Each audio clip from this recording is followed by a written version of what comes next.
Selamat datang di Yogyakarta, kota dengan keindahan alam dan juga budayanya. Salah satu keindahan budaya yang tak boleh dilewatkan adalah batik. Mari kita jelajahi dunia batik Yogyakarta yang penuh makna dan juga warna. Yuk ikuti keseruannya.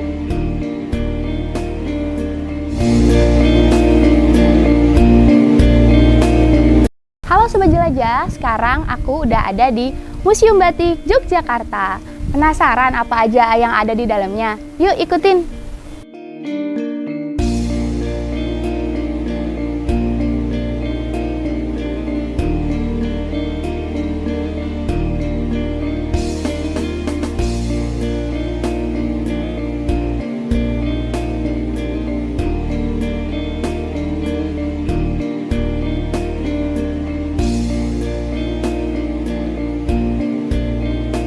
Oke Sobat Jelajah, sekarang kita ada di ruangan pertama yaitu perlengkapan dan alat untuk membatik. Nah, di sini tuh ada berbagai macam canting.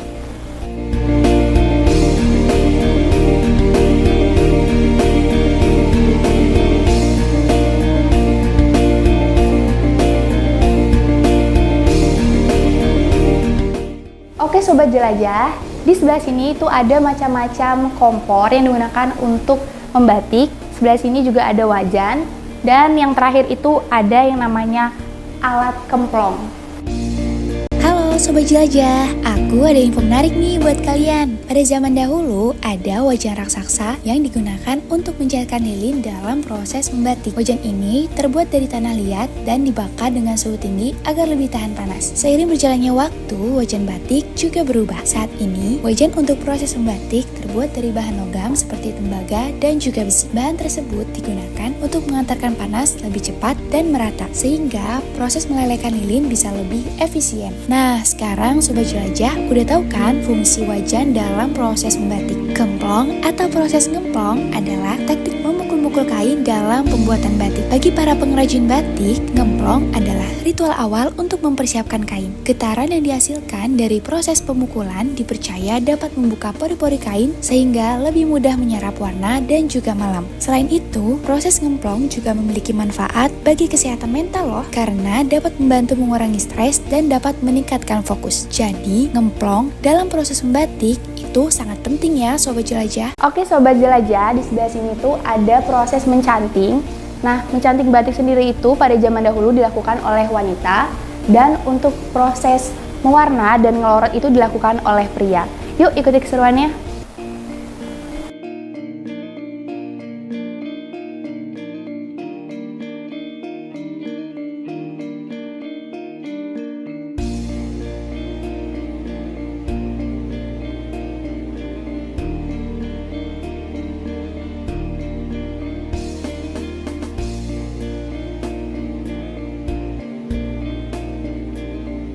Nah, untuk di sebelah sini itu ada panci raksasa yang terbuat dari tembaga.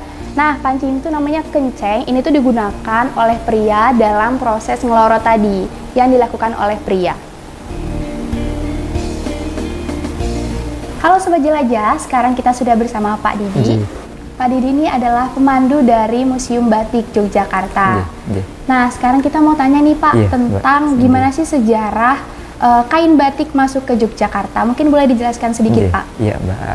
Oke, batik Yogyakarta itu memang berawal dari batik Mataram, kerajaan Mataram itu leluhur dari keraton Jogja dan Solo. Ya, sejak perjanjian Giyanti, keraton dibagi menjadi dua, keraton Yogyakarta dan keraton Solo. Dan semua koleksi batik keraton Mataram itu dibawa ke Jogja, diboyong ke Jogja, sebagai batik Yogyakarta. Dan batik Solo itu mengkreasikan kembali batik leluhur mereka. Jadi Solo lebih dikreasikan kembali. Jadi ciri khas batik Jogja biasanya motifnya besar-besar, besar-besar lebih besar daripada batik Solo. Itu biasanya lebih lembut, lebih halus. Dan warna sogan atau coklatnya batik Jogja itu biasanya warna coklat tua seperti ini. Jadi coklat tua seperti coklat tanah, di mana warna coklat itu simbol dari tanah, simbol dari kesuburan dan kerendahan hati gitu. Jadi siapapun yang pakai batik keraton, dia tidak boleh tinggi hati karena manusia berasal dari tanah dan akan kembali ke tanah. Jadi itu filosofi warna coklat. Putih simbol dari kesucian dan kemuliaan, hitam simbol dari kesabaran, ketekunan dan kemewahan juga. Seperti itu. Jadi batik di dalamnya ada maknanya filosofi seperti itu. Oke, berarti kain batik itu Yogyakartanya asli dari Kerajaan Mataram, Pak? Dari warisan dari Mataram, seperti itu. Nah, untuk kain motifnya ini kan ada banyak ya, Pak ya? Boleh Pak dijelasin sedikit gitu buat ke sobat jelajah di rumah? Iya, Mbak. Sahabat-sahabat, ini salah satu motif keraton, motif kawung ya. Motif kawung dulu motif larangan, nggak boleh dipakai sembarangan, hanya boleh dipakai di sekitar lingkungan keraton. Namanya motif kawung seperti ini. Kawung disarikan dari buah kolang-kaling yang dijajar 4 seperti ini, melingkar seperempat. Ini dihubungkan dengan filsafat Jawa, kiblat papat limo pancer, atau dihubungkan dengan sedulur papat limo pancer. Jadi maknanya kita harus selalu ingat asal usul kita. Jadi asal usul kita itu pada akhirnya kita akan menemukan bahwa kita itu ciptaannya Tuhan yang Maha Kuasa, seperti itu. Dan kawung juga dipakai oleh raja sebagai simbol keadilan. Jadi raja itu harus adil dan bijaksana, seperti itu. Oke, yang selanjutnya ini motif kawung. Ini namanya motif kawung beton. Beton yang sini ya? Iya, sebelah sini kawung beton. Beton itu isi nangka. Batunya itu bijinya ya, Pak ya? Bijinya nangka namanya beton. Ya, ada yang lebih gede lagi namanya kawung endok atau kawung telur. Jadi ada kawung sen juga lebih kecil atau kawung pikis, seperti itu. Oke, ini kawung. Sebelah sini ada motif parang. Oke, parang dari kata pereng atau lereng. Jadi polanya selalu miring seperti ini. Parang ada banyak sekali. Yang ada di depan kita namanya parang pamor. Pamor itu motif di dalam luk keris. Jadi keris itu bentuknya seperti ini ya, Mbak, melengkung-melengkung. Motif di dalam luknya namanya pamor. Seperti ini. Di dalam sini Pak ya? Iya, ini ada luknya gini, seolah-olah ada ininya ya, motifnya seperti itu. Parang pamor. Pamor berarti karisma atau pamor. Pamor dipakai agar orang tersebut pamornya keluar, karismanya keluar gitu ya. Parang sendiri merupakan simbol dari perjuangan yang tiada pernah berhenti, terus-menerus seperti itu. Itu dilambangkan oleh ombak. Jadi ombak itu perjuangan yang terus-menerus. Kita harus berjuang seperti ombak. Ombak nggak akan pernah berhenti ya, di laut selalu ada ombak, seperti itu. Perjuangan yang terus-menerus lama-lama akan mendapatkan hasilnya berupa intan. Intan itu kayak diamondnya, intan. Jadi perjuangan yang terus-menerus akan mendapatkan keindahan, hasil dari perjuangan kita. Oke, ini parang pamor. Sebelah sini ada motif tirto tejo. Tirto itu berarti air, tejo itu berarti cahaya. Ini simbol dari kejernihan hati, seperti itu. Kita harus selalu mempunyai kejernihan hati, seperti itu. Oke, berarti 3 kain batik ini tuh artinya beda-beda ya, Pak? Beda-beda, Mbak. Oke, Sobat Jelajah, Pak Didi tadi sudah menjelaskan tentang sejarah batik Yogyakarta dan juga sejarah gimana sih arti-arti motif batik di Indonesia. Oke, selanjutnya kita bakal keliling lagi ya, Pak ya? Monggo, dalam Mbak. museum. Silakan. Jadi langsung aja kita keliling-keliling sekarang.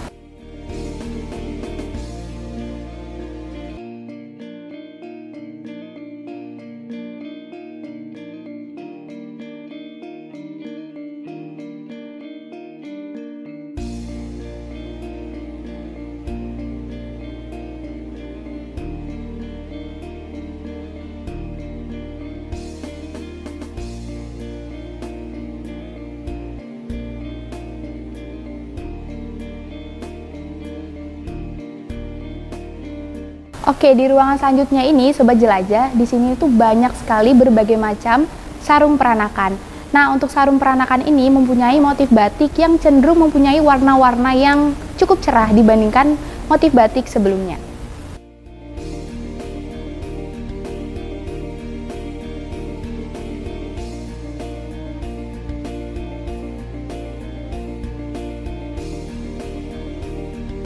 Oke Sobat Jelajah, di ruangan terakhir ini kita bisa melihat banyak sekali gulungan-gulungan dari kain batik.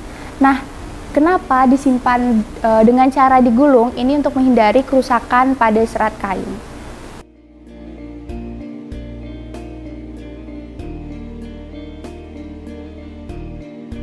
Halo Sobat Jelajah, tadi kita sudah menjelajahi Museum Batik Yogyakarta.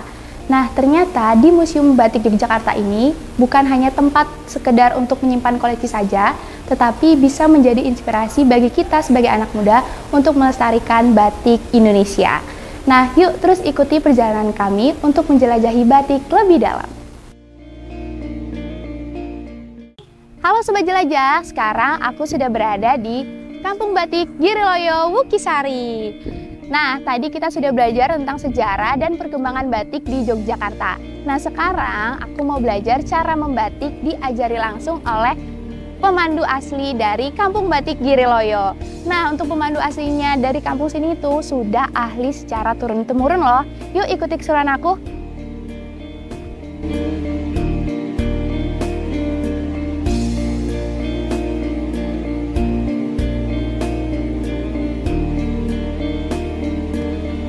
Monggo. Terima Ibu. Ya, monggo. Saya Cindy, Bu. Iya. Mau tanya di sini bisa membatik sendiri gitu nggak, Bu? Oh, bisa mau belajar? Iya, Iya. saya mau belajar batik Boleh. itu. Ada kami sediakan yang berbentuk sapu tangan, bisa berbentuk selendang, nanti bisa dibantu di sana di tempat pembatikan. Oh, ada bentuk-bentuk Iya, sapu tangan ada gitu ya, Bu beberapa ya? bentuk, iya. Oh, oke. Iya. Sebelah situ ya, Bu ya? Iya, kita ke Oke. sana boleh ya? Oke. Iya, Mari, monggo. Bu. Iya.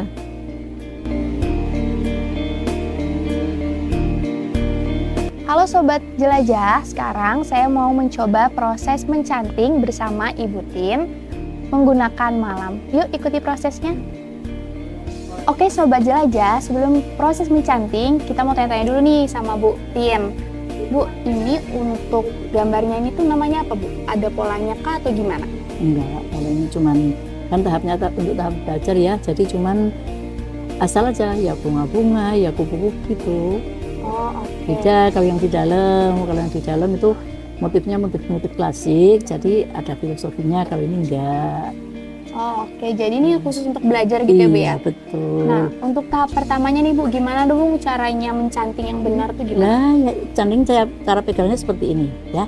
Gini, cara pegang cantingnya seperti ini. Ya, nanti ngambil sedikit gini. Setelah ngambil gini, terus pegangnya gini. Jangan nunduk gini, tapi gini. Biar nggak netes terus ya. oke. Nah, yuk kita mulai. Nah, Biar ini- ayo. Nah, Oke, kayak gini ya Bu ya? ya, agak maju dikit, pegangnya agak maju, Gini? ya maju dikit, seperti ini. Gini? Nah, yuk, terus jangan nunduk, tapi nungging, jangan diketuk-ketuk. Gini? Yuk, ya, betul, yuk.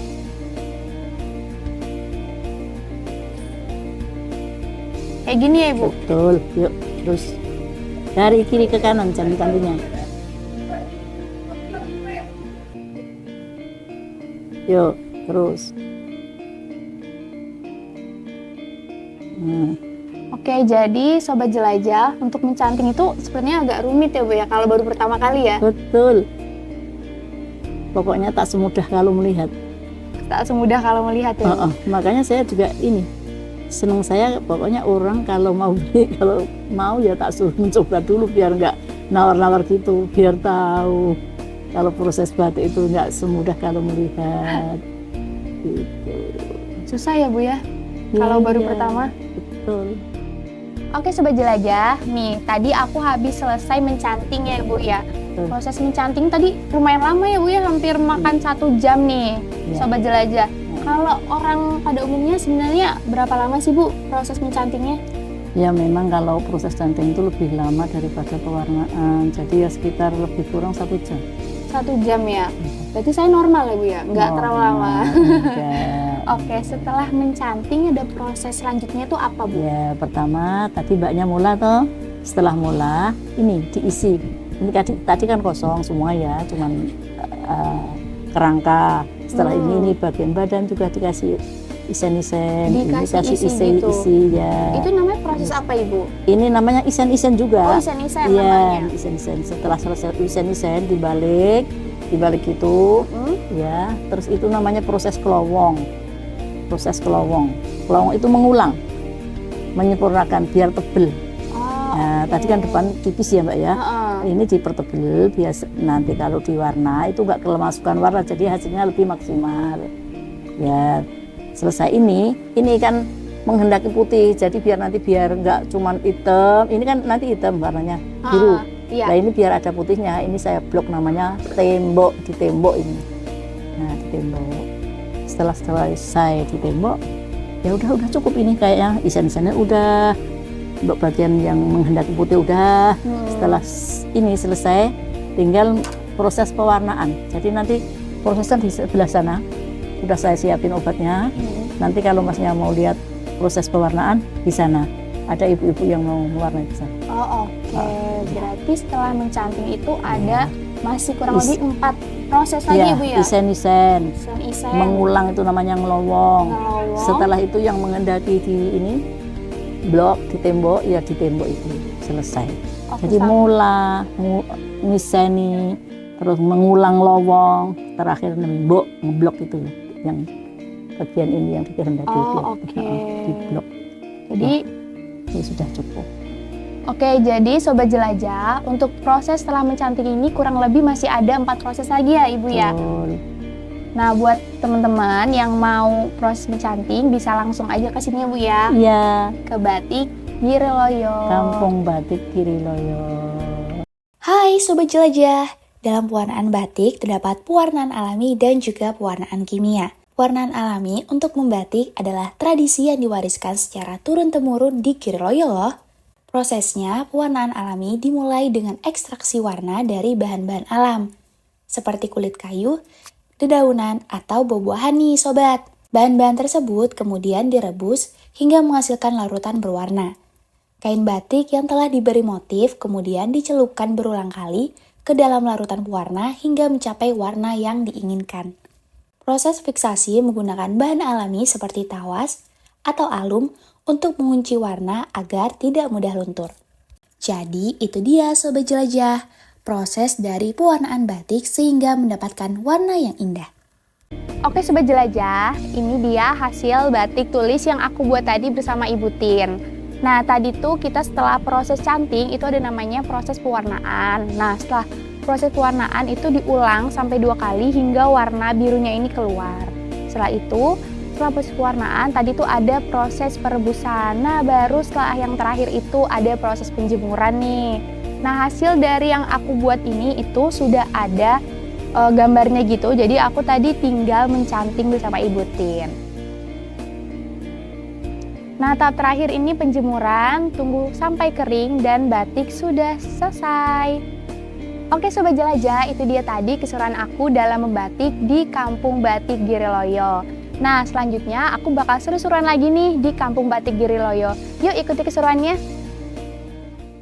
Halo Sobat Jelajah, sekarang aku sudah berada di Galeri Kampung Batik Giriloyo. Nah sekarang aku mau lihat koleksi-koleksi batik apa aja yang ada di Galeri Kampung Batik Giriloyo.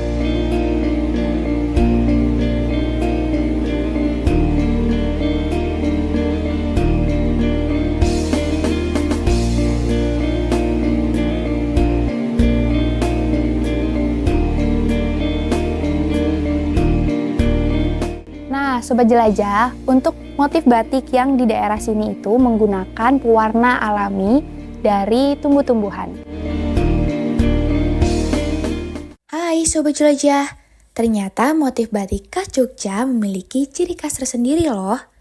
Ada 10 jenis motif batik khas Jogja yang berbeda dari daerah lainnya, yaitu motif ceplok, motif kawung, motif parang, motif semen, motif sidomukti, motif ciptoning, motif nitik, motif pamilotu, motif slobok, dan juga motif wahyu temurun. Motif batik tersebut memiliki ciri khas yang sangat unik loh Sobat Jelajah.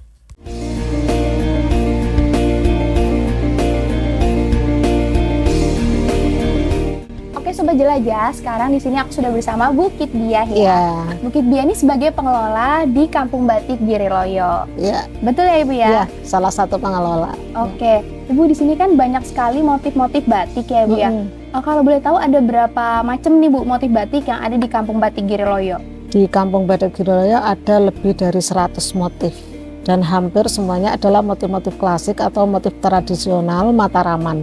Maksudnya Mataraman itu karena batik-batik sini itu peninggalan kerajaan Mataram seperti itu. Oh oke. Kalau yang ini nih Bu, ini termasuk motif Ini kerajaan salah satu juga? motif pengembangan, motif modern. Kalau yang motif yang dari kerajaan itu yang seperti ini ada Udan Liris, ada Sri Kuncoro, ada Sidomukti, Wahyu Temurun. Ini adalah motif-motif dari keraton seperti itu. Berarti tadi motifnya kurang lebih ada 100 motif ya Bu Lebih ya? dari 100 Lebih ya, dari cuman 100. kadang-kadang ada bagian motif yang sudah jarang muncul. Kalau yang paling banyak seperti motif Sidomukti, Wahyu Temurun, Situ Asih, kemudian ada parang, ada teruntum, ada kawung, itu yang masih sering muncul dan banyak dicari orang. Oh oke. Seperti itu. Tadi kan ada kurang lebih 100 motif ya Bu Iya. ya? Iya. Nah, untuk motif-motif di sini itu dibuat langsung di sini atau ada yang dari luar Ibu yang dijual di galeri Kampung Batik ini? Hampir semuanya dibuat di Giriloyo karena kami mempunyai lebih dari 640 perajin batik yang melestarikan batik tradisional. Jadi yang di sini adalah motif-motif karya dari masyarakat Giriloyo. Seperti itu. Oh oke. Ya. Jadi kan ini tuh banyak pembatik yang ngebatik langsung di sini ya Bu ya? Ya, jadi kami membatik di rumah dan kami punya kelompok. Kemudian nanti kalau sudah selesai dibatik, biasanya akan diproses di kelompoknya masing-masing. Setelah itu nanti akan dibawa oleh kelompok ke Galeri Paguyuban Batik Giriloyo. Seperti itu. Oke, banyak sekali ya Bu ya, 640 ya Ya, tadi. itu terbagi di 12 kelompok batik yang menjadi anggota Paguyuban Batik Giriloyo. Itu sekitar 300 orang.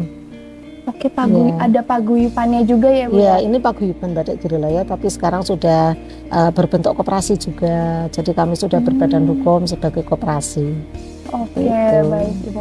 Nah, untuk yang membatik di sini tuh katanya turun-temurun ya Ibu ya? Mm-mm. Dari tahun berapa Ibu kalau boleh tahu? Sekitar awal abad 17. Jadi waktu itu ketika Sultan Agung Hanyokrokusumo membangun tempat istirahat di Giriloyo, yang itu dibangun ceritanya tahun 1928 Masehi. Nah, di sana ditempati oleh pamannya namanya Panembahan Jumina. Kemudian Sultan Agung membangun yang kedua kalinya di Pajimaten Imogiri. Nah, sejak tahun itu kemudian tempat itu menjadi interaksi antara masyarakat Giriloyo dengan keraton.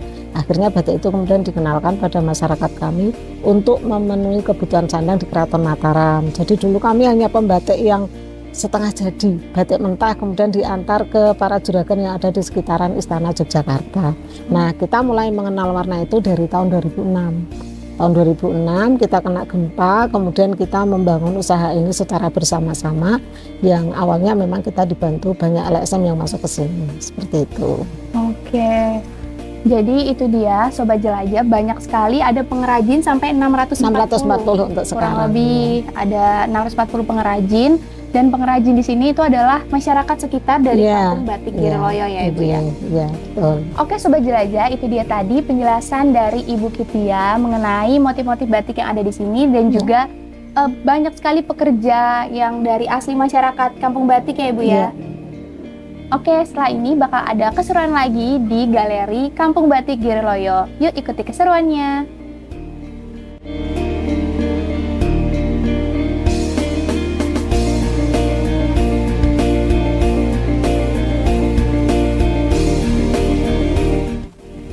Oke, Sobat Jelajah, di Galeri Kampung Batik Giriloyo ini selain banyak motif kain batik, di sini juga ada pakaian batik pria dan juga wanita.